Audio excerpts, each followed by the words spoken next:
Now, for many, Twitter is used as a source to be in touch with the latest news that's available.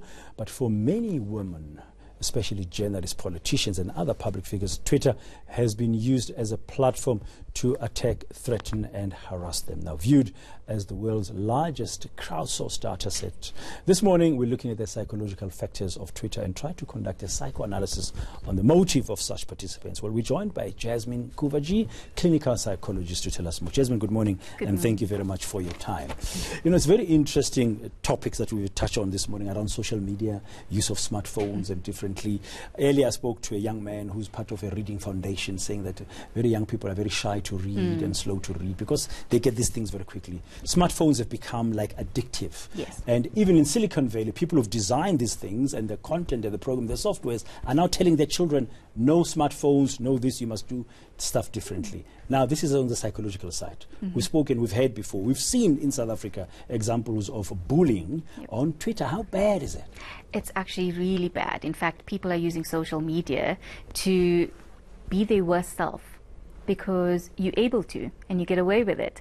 And especially if you have an anonymous account, it allows you to be as mean as you want to be without anyone identifying who you are.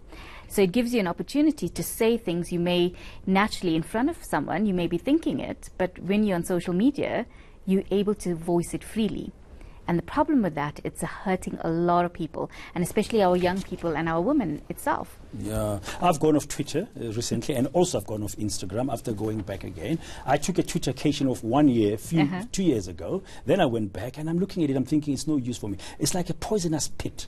That's how I've experienced it when you look at what other people are saying to other people or about other people. Yeah, and especially what happens is if you're someone that needs to respond, whether it's in a good way or a bad way, whether to set the facts straight or not, that anxiety of always making sure what people are saying, you're always going to be looking. Hence, you're not going to have relaxing time. That's why a detox is actually really good, because then you're not worried about what actually is going on. Otherwise, you're 24/7 on your phone, watching the comments, trying to respond to it, trying to clarify. Yeah, I noticed during the 16 days of activism against gender-based violence against women and children, that some women and in professions, especially in the media space, were being targeted during a time when we as a country are saying we should not be abusing our women and children on Twitter. And so people were being attacked. It's actually a very sad case, because most research is showing that a lot of women are actually the perpetrators of a lot of the cyberbullying against women and children. And it comes from a place where people feel insecure.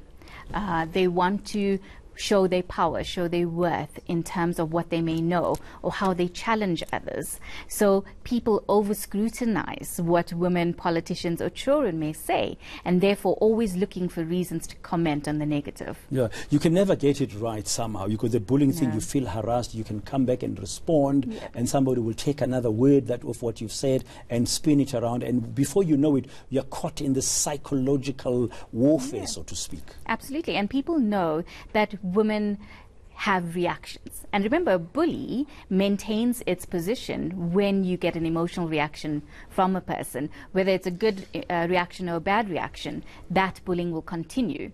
Yeah, and I've found that there's very little rational discourse sometimes that happens on Twitter, and sometimes you just have to give up and let it alone. Now, you mentioned detox. As I've said, I've just gone off Twitter, and you said it's a detox. What else can one do in that space to protect one's one, and also to make sure that you don't get sucked into that emotional, draining, poisonous pit, as I call it? Well, detoxes shouldn't just be long periods of time. Detox can be limiting in every day. So where you have just a specific amount of screen time or social media time.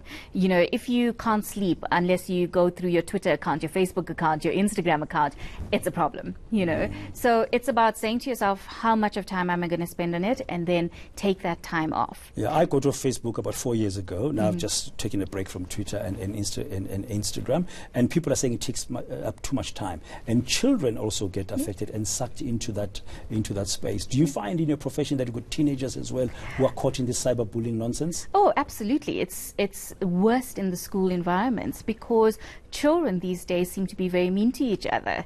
So And it comes from a place where they may not feel security in their own selves. So they've got to point out the weaknesses in others, because pointing out a weakness in someone else makes them look stronger.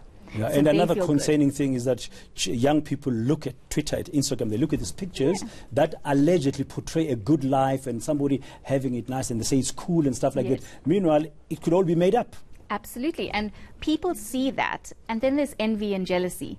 And sometimes when there's envy and jealousy, people will then react negatively to the other person.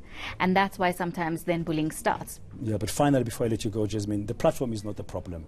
It's human behavior that's the problem. Am I wrong? You're absolutely right, because it's our choice of how much we use it that creates a problem. Because everything is good in moderation. The moment it's excessive, it becomes bad.